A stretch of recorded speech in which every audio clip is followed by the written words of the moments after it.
The current third largest party in Canada is the Bloc Québécois, a federal successor to the Quebec Nationalist parties of the last century. Quebec came close to independence in 1995 through a referendum, but narrowly voted against it. Quebec nationalism has stagnated since then, but as secession movements increase in support in the western provinces of Canada, it is worth looking at French Canadians and their 400-year history of distinct community.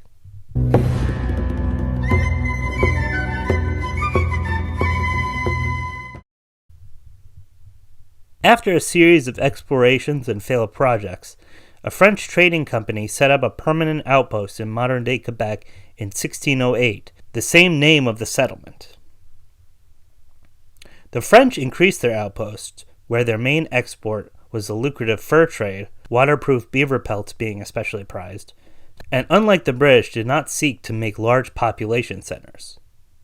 This came to bite them in the ass, as the populous 13 colonies to the south provided military support to the defeat of the French and their subjugation by the United Kingdom during the 7 Years' War. Many Canadians fled North America, but most stayed, and when the British eventually extended civil and religious rights to them in 1774, the Protestant Americans to the south were incensed that Catholics would be allowed rights, an important straw towards the Revolution. Despite this religious bigotry, an American expedition led by Ethan Allen and Benedict Arnold was sent through Quebec to bring all of Canada into the Revolution. Murray Rothbard attributes a great deal of the disastrous failure of the expedition to the cold feelings of the Quebecois, who, while not loving the British, were aware of the hatred of the especially New England colonists of their faith. Americans finally left Quebec alone after their failure in 1813 to capture what was now called Lower Canada for themselves in the War of 1812.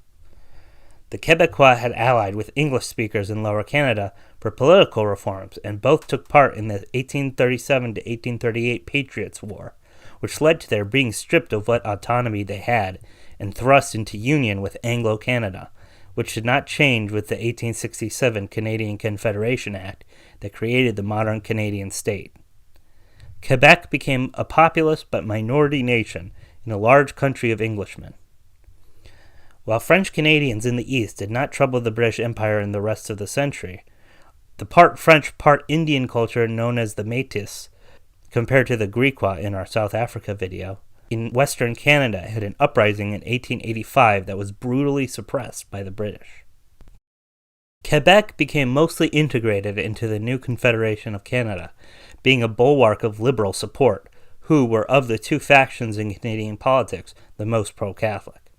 But during the First World War, the question of conscripting men into the European conflict became a breaking point for the Liberals against the pro-war, pro-Anglo Tories. Their loss in 1917 forced Canadian men into combat on foreign shores, where 50,000 died.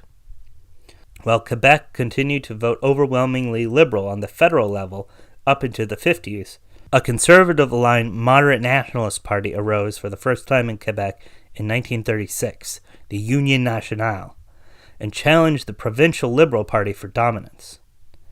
Its founder, Maurice Duplessis, spent 18 years as head of the province until his death in 1959. Duplessis and his party represents the autonomist wing of Quebec nationalism, which was not separatist and believed in the Confederation and Empire. With Duplessis' death, Quebec culture entered what became known as the Quiet Revolution, similar to the sexual revolutions all over the world during the 1960s. The province was traditionally very religious and agrarian, and the swiftness of the changes in cultural outlook was stunning and disconcerting to many conservatives in Quebec.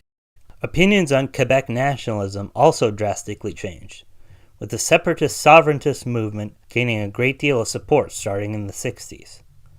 This movement was broadly left-wing, in some cases militantly so, and identified with the global movement for decolonization.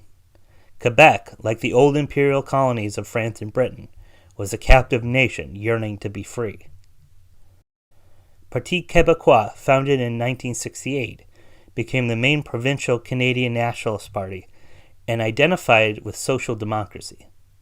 In parallel, a Marxist-Leninist group called the Front for the Liberation of Quebec FLQ, was formed and rejected electoralism in favor of a campaign of terrorist bombings.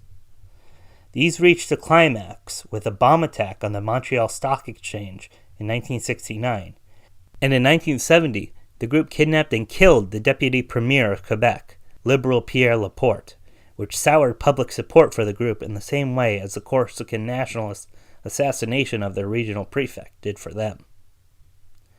Meanwhile, the peaceful but still sovereigntist Parti Québécois kept chugging along. Running on a self-determination referendum, the party gained a majority of legislative seats in 1976 and set to work implementing what became the 1980 plebiscite on Quebec independence. They failed to get a majority of voters in their election, however, and this was reflected in the 60-40 split against Quebec becoming a nation-state. Undeterred, PQ again ran on Quebec independence, and when re-elected in 1994, they tried one more time. This time, the result was agonizingly close, with 50.5% voting non to 49.5% voting oui. The closeness of the result led to accusations of federal manipulation, and blame towards allophones, foreigners whose mother tongue was neither English or French, who had come to the major cities in the last few decades, and who had no interest in Quebec nationalism. The federal government later admitted it had no intention of actually letting the province free, so perhaps it wouldn't have mattered anyway. In the wake of the failed referendum, the PQ party leader resigned, and slowly the PQ's influence began to fade. And as of this video is the third party in Quebec, with the moderate autonomous CAQ currently heading the government, and a more left-wing sovereigntist party in fourth place. Indeed, the federal party affiliated with Quebec Nationalism, Bloc Québécois, removed its party leader in 2018 because she was seen as too sovereigntist. It is hard to say when a reinvigorated Quebec independence movement will return, and in what form it will take, but is one of the oldest national movements in North America, and it has yet to fade away for long. Vive le Québec, and may 1,000 flowers bloom.